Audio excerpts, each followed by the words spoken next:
Breaking news చూద్దాం. Delhi liquor policy దీనికి ఈ కేసులో కవిత జ్యుడిషియల్ కస్టడీని పొడిగించారు. 6 రోజుల పాటు కవిత జ్యుడిషియల్ కస్టడీని పొడిగిస్తున్నట్లుగా కోర్టు నిర్ణయం తీసుకుంది. మే 20 వరకు కవిత జ్యుడిషియల్ కస్టడీ పొడిగించింది రౌస్ అవెన్యూ కోర్టు. ఈ రోజు కవితను కోర్టులో హాజరుపరిచారు. మనం చూస్తున్నాం దానికి సంబంధించిన న్యూస్ ని. ఢిల్లీ లిక్కర్ పాలసీ ఈడీ కేసులో కవిత జ్యుడిషియల్ కస్టడీని కోర్టు పొడిగించింది. 6 రోజుల పాటు కవిత జ్యుడిషియల్ కస్టడీని పొడిగిస్తున్నట్లు నిర్ణయం తీసుకుంది. మే 20 వరకు కవిత జ్యుడిషియల్ కస్టడీ పొడిగించింది Rouse Avenue court. Kavitha judicial custody ముగిసిన నేపథ్యంలో ఈరోజు ఈడీ రౌస్ అవెన్యూ కోర్టులో కవితను హాజరుపరిచారు. ఈ నేపథ్యంలో ఢిల్లీ లిక్కర్ పాలసీ ఈడీ కేసుకు సంబంధించి జ్యుడిషియల్ కస్టడీని 6 రోజుల పాటు పొడిగించింది. మే 20 వరకు Kavitha judicial కస్టడీని పొడిగించింది Rouse Avenue court. ఇక తదుపరి విచారణను మే 20వ తేదీకి వాయిదా వేసింది. అంటే మొత్తం 6 రోజుల పాటు కవిత జ్యుడిషియల్ కస్టడీని పొడిగిస్తారు. ఢిల్లీ లిక్కర్ పాలసీ ఈడీ కేసులో ఈ కస్టడీని పొడిగిస్తూ కోర్టు తీర్పును వెల్లడించింది.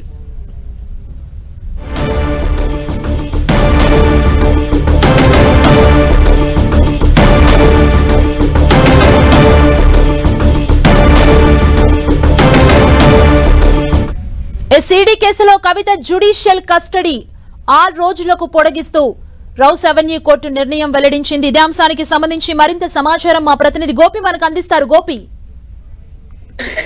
Delhi liquor policy money laundering కేసులో బీఆర్ఎస్ ఎమ్మెల్సీ కవిత జ్యుడిషియల్ కస్టడీని మరోసారి పొడిగించడం జరిగింది.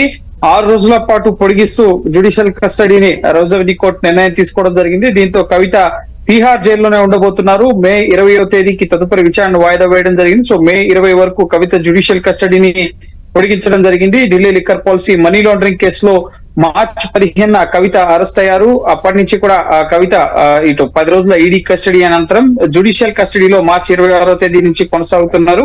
కస్టడీ ముగిసిన తర్వాత ఎవ్రీ జ్యుడిషియల్ కస్టడీ రిమాండ్ ముగిసిన తర్వాత కోర్టులో కవితను హాజరుపరిచి కేసు దర్యాప్తు పురోగతిని కోర్టుకు వివరించిన తర్వాత కస్టడీని పొడిగించాలని చెప్పి కోర్టుని ఈడీ కోరుతున్న పరిస్థితి ఉంది. ఇటీవలే మే 10వ తేదీన ఈ లిక్కర్ పాలసీ మనీ లాండరింగ్ కేసులో 6వ సప్లిమెంటరీ ఛార్జ్ షీట్ ని ఎన్ఫోర్స్మెంట్ డైరెక్టరేట్ కోర్టులో ఫైల్ చేయడం జరిగింది. 8,000 పేజీలతో ఛార్జ్ షీట్ ఫైల్ చేసినట్లుగా కోర్టుకు తెలియపరచడం జరిగింది. ఈ కేసులో కవిత పాత్ర పైన ముఖ్యంగా కవిత ఇన్వాల్వ్మెంట్ ఉంది అన్న అంశాలకు సంబంధించి ఛార్జ్ షీట్ లో అన్ని అంశాలను పొందుపరిచామని చెప్పి కోర్టుకు తెలియపరచడం జరిగింది. అయితే ఈ ఛార్జ్ షీట్ ని పరిగణలోకి తీసుకునే అంశం పైన కూడా మే 20వ తేదీనే విచారణ జరుపుతామని చెప్పి కోర్టు స్పష్టం చేయడం జరిగింది. ఇప్పటికే ఢిల్లీ లిక్కర్ పాలసీ సిబిఐ కేసులో కూడా కవిత జ్యుడిషియల్ కస్టడీ మే 20 వరకు సిబిఐ కేసులో కూడా పొడిగించారు. సో సిబిఐ అలాగే ఈడీ ఈ 2 కేసుల్లో కవిత జ్యుడిషియల్ కస్టడీ అంశం పైన మళ్ళీ మే 20వ తేదీన విచారణ జరగబోతుంది. అలాగే ఇటీవల మనీ లాండరింగ్ కేసులో ఇటు ఎన్ఫోర్స్మెంట్ డైరెక్టరేట్ దాఖలు చేసిన ఛార్జ్ షీట్ అంశాన్ని పరిగణలోకి తీసుకునే అంశం పైన కూడా మే 20వ తేదీన విచారణ జరుపుతామని చెప్పి జడ్జి కావేరి బవేజా స్పష్టం చేయడం జరిగింది. సో కవిత మరోపక్క లీగల్ బ్యాటిల్ కొనసాగుతోంది. ప్రస్తుతం ట్రయల్ కోర్టులో గత మే 6వ తేదీన రెగ్యులర్ బెయిల్ ని ట్రయల్ కోర్టు తిరస్కరించడంతో హైకోర్టును ఆశ్రయించారు. సో హైకోర్టులో మే 24వ తేదీన కవిత బెయిల్ పిటిషన్ పైన ఈడీ కేసుకు సంబంధించి విచారణ జరగబోతోంది. సో 2 నెలల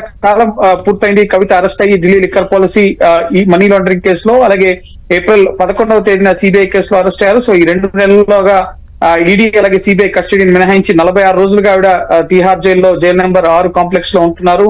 కుటుంబ సభ్యులతో రోజు మాట్లాడుతున్నారు. అలాగే ములాఖాత్ లో భాగంగా కవిత భర్త కూడా ఆమెను కలుస్తున్న పరిస్థితి ఉంది. సో ఎటువంటి తప్పు చేయలేదని చెప్పి కవిత అయితే తన వర్షాన్ని మార్చుకోలేదు. సో న్యాయ పోరాటం అయితే కొనసాగిస్తున్నారు. అయితే కవిత ఇన్వాల్వ్మెంట్ ఉంది 100 కోట్ల ముడుపుల వ్యవహారంలో. కానీ Aam Aadmi party నేతలకి liquor policy అనుకూలంగా మార్చినందుకు ఈ ముడుపులు ఇవ్వడం వెనుక కవిత యొక్క హస్తం ఉంది, కింగ్ పిన్ గా ఉన్నారు అన్న అంశాలకు సంబంధించి కూడా ఎన్ఫోర్స్మెంట్ డైరెక్టరేట్ అనేక ఆధారాలని కోర్టుకు సమర్పించడం జరిగింది. అందులో భాగంగానే ట్రయల్ కోర్టులో ఇప్పటి వరకు ఈ కేసుకు సంబంధించి కవితకు ఎటువంటి ఓట్ లభించలేదు. గతంలో ఇంట్రీమ్ బెయిల్ విషయంలో కానీ రెగ్యులర్ బెయిల్ విషయంలో కానీ ఎటువంటి ఓట్ లభించలేదు. సో ప్రస్తుతం లీగల్ బ్యాటిల్ అయితే కవిత కొనసాగిస్తున్నారు. సో మే 20వ తేదీ మరిన్ని విషయాలు ఈ కేసులో కవిత పాత్రకు సంబంధించి ఛార్జ్ షీట్ లో పొందుపరిచిన అంశాలు అన్ని కూడా బయటకు వచ్చే అవకాశం ఉంది.